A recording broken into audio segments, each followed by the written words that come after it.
Hello दोस्तों, श्रीमन्नारायण। आप सभी को मेरा सादर प्रणाम। आज हम बनाने जा रहे हैं भरवा करेला रेसिपी। आप इसे करेले की कलौंजी की रेसिपी कभी कह सकते हैं। आज इस रेसिपी को हम बिल्कुल अलग ही तरीके से बनाएंगे। इस रेसिपी को देखने के लिए आप वीडियो के अंत तक बने रहें। चलिए हम आपको अपनी रसोई में लेके चलते हैं। इस रेसिपी को बनाने के लिए हमने 500 ग्राम करेला ले लिया है। इस करेले को हम अच्छी तरह से धोकर पोंछ लेंगे। इसमें पानी बिल्कुल भी न लगा रहा हो। करेले को हमने अच्छे से धोकर पोंछ लिया है। करेले का जो ऊपरी और निचला सिरा होता है उसे पहले हम काट लेंगे। फिर करेले को हम बीच से काट लेंगे। बीच से काटने के बाद चाकू की सहायता से उसके अंदर का जो भाग होता है उसे पूरा हम निकाल लेंगे। आप देख सकते हैं हम किस तरह से इसे निकाल रहे हैं। ठीक उसी तरह से आप निकालें। इसी तरह से सभी करेले के अंदर से हम उसके अंदर का भाग जो है उसको निकाल लेंगे। ये करेले के अंदर का जो भाग है इसे हम बिल्कुल भी फेंकेंगे नहीं। इसका उपयोग हम रेसिपी में करेंगे। जो बड़े साइज के करेले थे उसके हमने 2 टुकड़े किए हैं और जो छोटे साइज के करेले थे उसे हमने एक। बस उसके ऊपरी भाग को हम काट लेंगे और वहीं से उसके अंदर की गुदों को हम निकाल लेंगे। चलिए इसे हम उबालते हैं। इसे उबालने के लिए हमने एक बर्तन ले लिया है। इसे हमने गैस पे रख दिया है। अब इसमें हम करेले को डालकर इसे हम ढककर पकाएंगे। इसे पकाते वक्त हम इसमें थोड़ा सा नमक डाल देंगे। नमक डालने से इसके अंदर का जो कसालापन होता है वो भी कम हो जाएगा और करेला को पकने में भी आसानी होगी। करेला जल्दी पकेगा। बीच बीच में करेले को खोलकर आप देखते रहें कि पका है नहीं तो यह ओवर कुक हो जाएगा तो आपकी जो रेसिपी है वो बिल्कुल भी अच्छी बनकर तैयार नहीं होगी। करेला हमारा पक चुका है। अब इसे हम एक बर्तन में इसे छान लेंगे। इसे छानने के लिए हमने एक जालीदार बर्तन का उपयोग किया है। उसमें करेले को हम पलट देंगे और लगभग 20 से 25 मिनट तक के लिए इसे हम ठंडा होने के लिए छोड़ देंगे। आप देख सकते हैं कि गलती से हमने एक बिना काटे हुए करेले को भी उबाल दिया है।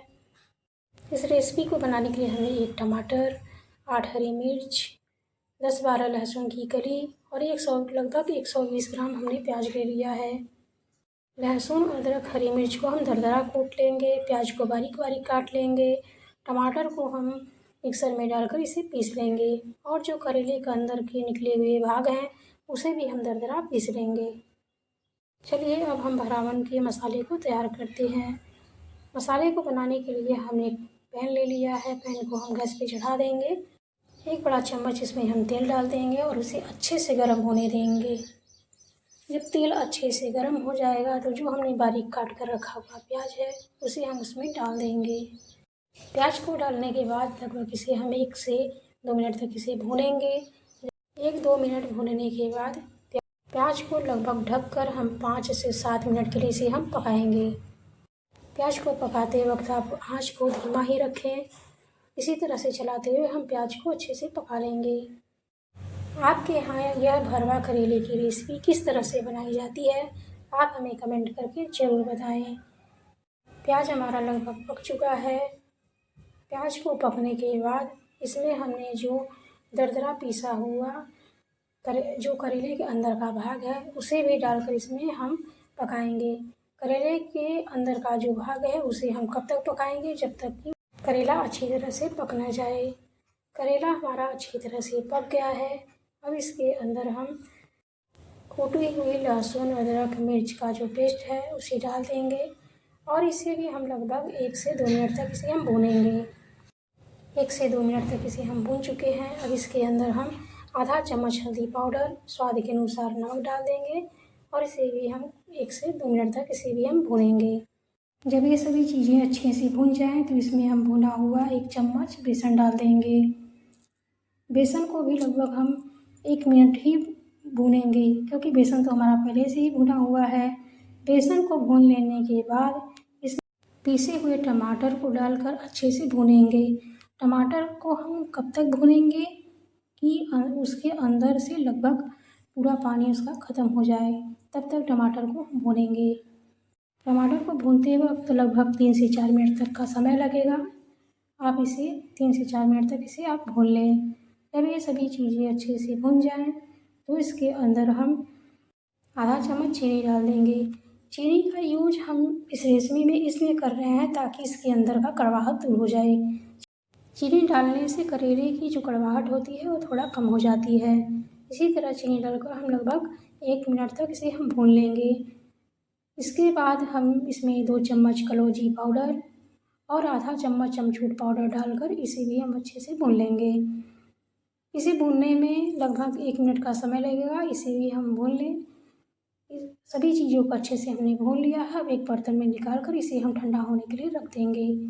इस रेसिपी को बनाने के लिए करेले भी अच्छे से ठंडे होने चाहिए और जो हमने मसाले बनाए हैं वो भी अच्छी तरह से ठंडे हो जाने चाहिए।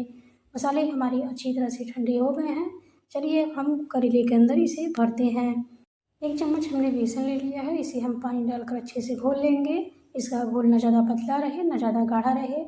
इस घोल का इस्तेमाल हम करेले के ऊपर इसका मुंह बंद करने के लिए करेंगे ताकि करेले को पकाते वक्त उसके अंदर जो मसाले हमने भरे हुए हैं वो बाहर ना निकलें।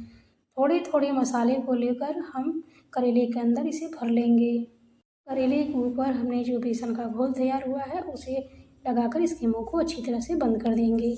इसी तरह से बारी बारी से हमने सभी करेले को भर लिया है। अब चलिए इसे हम पकाते हैं। इसे पकाने के लिए हमने 2 बड़ा चम्मच सरसों का तेल ले लिया है और इसे हम गर्म होने देंगे। तेल अच्छे से जब गर्म हो जाए तो इसके अंदर हम करेले को डाल देंगे। बारी बारी से सभी करेले को डाल दें। कढ़ाई में इस तरह से करेले को डालें कि एक दूसरे के ऊपर वो ना हो, सब किनारे किनारे हो तो करेले अच्छे से पकेंगे। सभी करेलों को हमने डाल दिया है। अब इसे हम ढक देंगे। अब एक तरफ से करेले हमारे अच्छी तरह से सिक गए हैं और इसी पलट कर हम दूसरी तरफ से भी अच्छे से सिकने के लिए रख देंगे। जब आप करेले को दूसरी तरफ से पलट रहे हों तो ध्यान रखें कि इकट्ठे ना पलटें, एक एक दो दो करके पलटें, नहीं तो करेले टूट जाएंगे। इसी तरह से हमने सभी करेलों को पलट दिया है। अब फिर से इसे ढककर हम इसे पकने देंगे। आप देख सकते हैं कि करेले अच्छी तरह से पक गए हैं। अब जो भरावन हमारे पास बचा हुआ है उसको भी हम करेले के ऊपर डाल देंगे और उसे ढक कर लगभग 1 से 2 मिनट तक इसे अब हम पका लेंगे। जो हमने भरावन का मिश्रण तैयार किया हुआ है, अगर हम उसे पहले ही डाल देते तो सारे मिश्रण जल जाते हैं, इसीलिए इसका उपयोग हम एकदम आखिरी में करेंगे। रेसिपी हमारी बनकर तैयार हो गई है। आप इसे एक बर्तन में निकाल लें और इसे गर्मा गर्म सर्व करें। आप इसे रोटी पराठे किसी के भी साथ खा सकते हैं।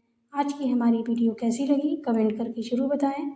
वीडियो को लाइक करें, शेयर करें, कमेंट करें, हमारे चैनल को सब्सक्राइब करें। अगर आप इसे फेसबुक पेज पे देख रहे हैं तो हमारे पेज को फॉलो करना बिल्कुल भी ना भूलें। हमारी वीडियो पूरी देखने के लिए आपका बहुत बहुत हम आभार व्यक्त करते हैं। धन्यवाद।